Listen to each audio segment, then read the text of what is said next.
Hello everyone, it's Darshika Dwivedi here from Lila Education Center. Today I am here to discuss about Business Studies syllabus. आपका CUET pattern पे business studies का क्या syllabus रहने वाला है वो मैं यहाँ डिस्कस करने आई हूँ।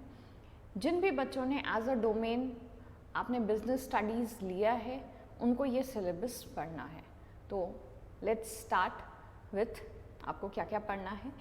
ओवरऑल अगर हम देखें तो NCERT 12th क्लास का जो पैटर्न है आपको उसको फॉलो करना है, but then to 1 or 2 topics are more, तो उसको भी हम देख लेते हैं। चलिए लेट्स बिगिन। अगर हम बिजनेस स्टडीज़ की बात करें तो सबसे पहले आता है आपका principles and functions of management. तो उसमें अगर हम कहें तो पहला चैप्टर ही आपका जो है nature and significance of management. अब इसमें टोटली जो हम कहें NCERT पैटर्न है, NCERT के हिसाब से मैनेजमेंट है, उसके concepts, objective, importance, nature of management, levels of management, top, middle, lower and that all.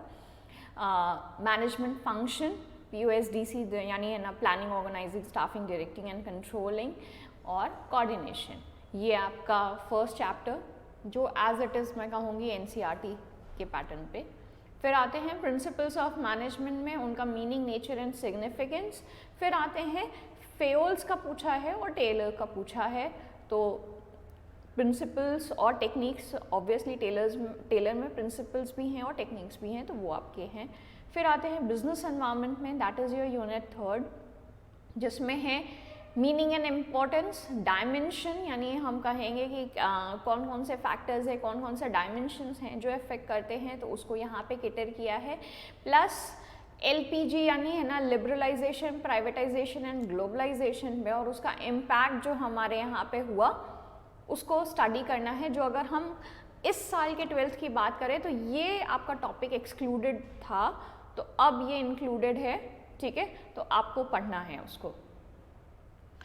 इस बार का सिलेबस कर्टेल किया गया था, जो 12th वाले थे उनके लिए सिलेबस कर्टेल किया गया था, बट जो उनने उस वक्त कर्टेल किया था अब उसने इंक्लूड कर लिया है, तो आपको पढ़ना है। फिर आते हैं हम प्लानिंग पे। तो प्लानिंग में meaning, features, importance and limitation, planning का प्रोसेस क्या है और टाइप्स ऑफ प्लान्स क्या है। Types of plans also was excluded but now it is included, है ना। फिर आते हैं ऑर्गेनाइजिंग पे, मीनिंग एंड इम्पोर्टेंस, स्टेप्स है, स्ट्रक्चर है, फॉर्मल इनफॉर्मल है, डेलीगेशन क्या होता है, डिसेंट्रलाइजेशन क्या होता है, difference between delegation and decentralisation. फिर आते हैं स्टाफिंग पे, तो मीनिंग, नीड एंड इम्पोर्टेंस। फिर स्टाफिंग में HRM का क्या रोल है, ठीक है, क्या पार्ट है, steps in the staffing process, उसमें आते हैं recruitment, selection and training and development पे, ये पढ़ना है पूरा। फिर आते हैं डायरेक्टिंग। डायरेक्टिंग की अगर हम बात करें तो meaning, importance, principles, elements, supervision क्या है, सुपरविजन में फिर मोटिवेशन क्या है, मोटिवेशन में भी मैस्लोज नीड हायरार्की थ्योरी जो थी वो भी पढ़नी है, लीडरशिप पढ़ना है, कम्युनिकेशन पढ़ना है, ठीक है, उसमें भी फॉर्मल इनफॉर्मल ये आपको पढ़ना है। फिर आते हैं कंट्रोलिंग पे। तो कंट्रोलिंग की अगर हम बात करें तो meaning, importance, relationship between planning and controlling, steps in the process of controlling and techniques of controlling. तो ये हो गया आपका, अगर हम पार्ट 1 कहें आपकी बुक का तो वो पार्ट 1 कंप्लीटेड। पार्ट 2 में आते हैं। Part 2 is your business finance and marketing. तो बिजनेस फाइनेंस में first chapter is your business finance, जिसमें आप फाइनेंशियल मैनेजमेंट पूरा कैसे करते हैं, क्या करते हैं, ये पूरा स्टडी करते हैं। और फिर आते हैं फाइनेंशियल प्लानिंग पे, कैपिटल स्ट्रक्चर क्या होता है, फिक्स्ड एंड वर्किंग कैपिटल क्या है, कौन कौन से फैक्टर्स अफेक्ट करते हैं, ये आप स्टडी करते हैं। फिर यू हैव फाइनेंशियल मार्केट, यहाँ पे कंसेप्ट है फाइनेंशियल मार्केट का, मनी मार्केट, उसका नेचर, इंस्ट्रूमेंट्स, है ना। फिर आते हैं कैपिटल मार्केट पे, यहाँ पे distinction between money market and capital market, stock exchange है। फिर सेबी, लास्ट में आपको सेबी के बारे में, उसके ऑब्जेक्टिव, उसके फंक्शंस। फिर आते हैं मार्केटिंग पे। मार्केटिंग में अगर देखें तो मीनिंग, फंक्शन है, फिर distinction between marketing and selling क्या है, फिर मार्केटिंग मिक्स क्या है। फिर आते हैं product, physical distribution, promotion and price, that is 4 P's, talking about 4 P's। फिर आते हैं you have your consumer protection, consumer protection was your last chapter. एक और चैप्टर जो आपका पहले हुआ करता था 12th में बट अब नहीं होता है, तो उसको भी इन लोगों ने इंक्लूड किया है। बट आपके सिलेबस के अकॉर्डिंग जो आपने 12th NCERT में पढ़ा, consumer protection was your last chapter, है ना। कंज्यूमर प्रोटेक्शन में आते हैं importance of consumer protection, consumer rights क्या हैं, रिस्पॉन्सिबिलिटीज़ क्या हैं, ways and means of consumer protection क्या है, and role of NGOs and different organisation क्या क्या है, इसको पढ़ना है।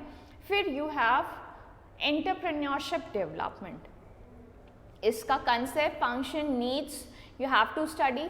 एंटरप्रेन्योरशिप कैरेक्टरिस्टिक्स, कॉम्पिटेंसीज क्या हैं, process of entrepreneurship development and entrepreneur value, attitudes, motivation, उसका मीनिंग, उसका concept, you have to study this.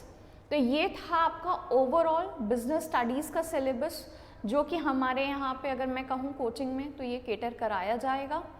You have a study material, आपको एक स्टडी मटेरियल प्रोवाइड किया जाता है जिसमें यू हैव द चैप्टर भी रहेगा और यू हैव द MCQs भी रहते हैं, तो आपके लिए अच्छा है वो प्रैक्टिस करने के लिए। एंड फर्दरमोर और भी जितने भी सब्जेक्ट्स आपके होते हैं फॉर कॉमर्स, है ना, स्पेशली फॉर कॉमर्स जितने भी आपके सब्जेक्ट्स हैं, यानी accountancy, you have economics, you have business studies, you have general awareness, you have a language paper, तो ये सारी चीज़ें भी यहाँ पे केटर की जाती है। Plus you get the study material also.